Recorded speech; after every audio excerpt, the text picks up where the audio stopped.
This is Barcodes in one lesson. Barcodes are found on virtually all products that you see in any store. When a laser from a computer scans a barcode, it's actually scanning through a series of 95 evenly spaced columns and checking to see if each one of those columns is reflecting a lot of laser light or virtually none. Computers only understand ones and zeros, so any of the columns that reflect virtually no light are considered a 1. And any of the columns that reflect a lot of light are considered a 0, probably the reverse of what you might expect.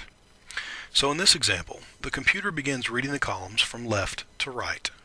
The first column reflects virtually no light, so it considers that a 1.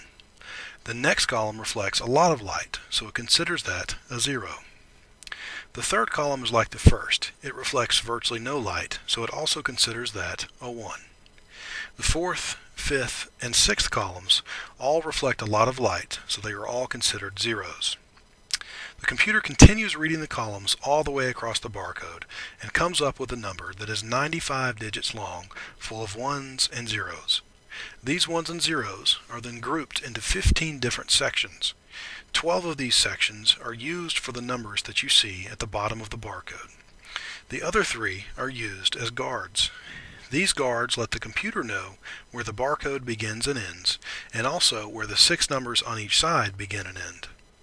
This is important because the numbers on the left are identified based upon one set of codes, and the numbers on the right are identified based upon another set of codes.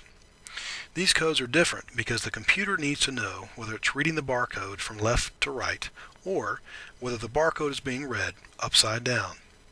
It figures that out based upon how many ones there are in the code for each digit. The codes on the left always have an odd number of ones, and the codes on the right always have an even number of ones. So if the computer reads an even number of ones on the left-hand side, it knows that the barcode is flipped upside down, and once it reads it, it can just flip the numbers around before processing them. Also, as an additional error check, all the codes on the left side begin with a 0 and end with a 1. And all the codes on the right side begin with a 1 and end with a 0. So in this case, we'll plug in the numbers above, and you'll see that those numbers are the exact same as the numbers below. But what do these numbers actually mean? Well, the first number on the left-hand side, the 0, which is outside of the actual barcode, tells us what type of barcode this is. A 0 is a standard barcode, a 2 is a weight item like fruit or meat, a 3 is a pharmacy item, and a 5 is a coupon. The next set of 5 numbers tells us who the manufacturer of the product is. In this case, it's the Campbell Soup Company. The second set of 5 digits tells us the product code, which in this case is a 10 3/4 ounce can of chicken noodle soup. And finally, the last number on the right-hand side is called the modulo check character, and this is another form of error checking. When the computer scans the barcode and processes the numbers, it needs a final way to know that it read and processed everything correctly. So it performs a calculation and comes up with the modulo check character. The modulo check character formula is actually based upon the positions of each of the numbers at the bottom of the barcode.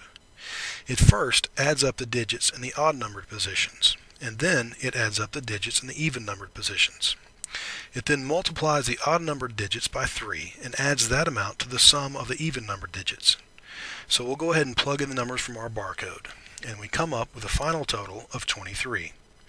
We then subtract the result of this formula from the next highest multiple of 10 to get the modulo check character. So the next highest multiple of 10 after 23 is 30, and 30 minus 23 is 7. So we know that we have read the barcode correctly. So now you've learned barcodes in one lesson.